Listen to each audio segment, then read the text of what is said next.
1711 में दुनिया को एक ऐसे स्कैम का सामना करना पड़ा जिसने पूरी इंसानियत को हिला कर रख दिया। और जब पैसा सपनों में बदल जाए तो सिर्फ तबाही लिखी होती है। ये कहानी है साउथ सी बबल की, दुनिया का पहला ग्लोबल फाइनेंशियल स्कैम। इस कहानी में जो हुआ उसने पूरे ब्रिटेन का फ्यूचर हिला दिया। तो मैं हूं एम्पायरमेंट और यहाँ हम पैसे की कहानियां नहीं बल्कि राज खोलते हैं।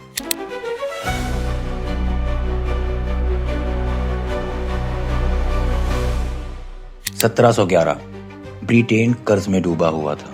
सरकार पर हजारों करोड़ का लोन था, बैंक ट्रेजरी सब खाली थे और लोग बस ये सोच रहे थे कि अब देश का क्या होगा। इसी बीच एक कंपनी सामने आई जिसका नाम था साउथ सी कंपनी। उन्होंने एक सपना बेचना शुरू किया और इस सपने को पूरा करने के लिए उन्होंने सरकार को एक डील दी जिसे आज के जमाने में too good to be true कहेंगे। उन्होंने डील में ये प्रस्ताव रखा कि आपका सारा लोन तो हम चुका देंगे, बस हमें साउथ अमेरिका में ट्रेड का एक्सक्लूसिव राइट दे दीजिए। सुनने में कितना अच्छा लग रहा है ना? लेकिन एक प्रॉब्लम ये थी कि साउथ अमेरिका का ट्रेड राइट तो स्पेन के पास था। मतलब साउथ अमेरिका स्पेनिश एम्पायर के कंट्रोल में था, यानी अंग्रेज वहां ट्रेड कर ही नहीं सकते थे। इसका मतलब कंपनी के पास कोई एक्सेस था ही नहीं।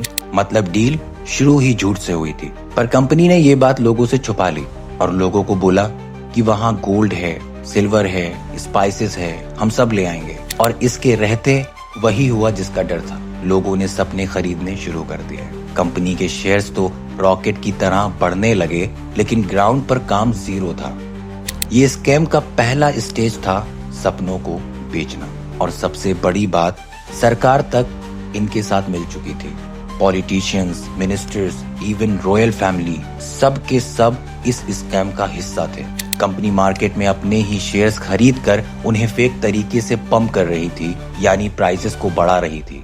प्राइस 100 यूरो से 1000 यूरो तक चला गया। लोग पागल हो गए और फोमो की शुरुआत बस यहीं से होती है। कहानी तो यहाँ से डार्क होती है कि जब लंदन के बाजार में लोग घर गिरवी रख कर शेयर ले रहे थे, कोई अपनी बेटी के जेवर बेच रहा था, कोई अपना बिजनेस बंद करके साउथ सी कंपनी में इन्वेस्ट कर रहा था। ये वो टाइम था जब एक छोटे से क्लीनर ने बोल दिया कि मैं भी इन्वेस्ट कर रहा हूँ क्योंकि सब कर रहे हैं। हिस्ट्री में इस मूवमेंट को कहते हैं द मैडनेस ऑफ क्राउड्स, जब पूरा देश मास हिप्नोटाइज्ड हो जाए। और एक दिन सच बाहर आया कि साउथ अमेरिका में ना तो गोल्ड है, ना कोई ट्रेड और ना ही कंपनी का रियल प्रॉफिट। जब लोगों को इस बात का पता चला तो शेयर तेजी से नीचे गिरने लगे, इन्वेस्टर्स भागने लगे और पैनिक सेलिंग शुरू हो गई। एक ही महीने में 1000 यूरोस का शेयर 100 यूरोस और फिर 10 यूरोस पर आ गया, जिसके अंजाम से लोग बर्बाद हो गए, बैंकक्रप्ट हो गए,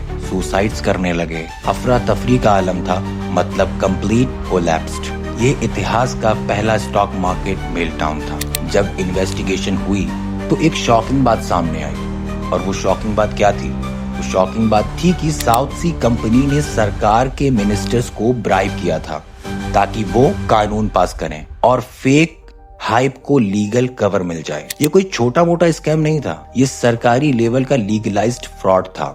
और यही दुनिया का पहला ग्लोबल फाइनेंशियल स्कैम माना जाता है। दुनिया बदली है पर स्कैम का फॉर्मूला नहीं बदला।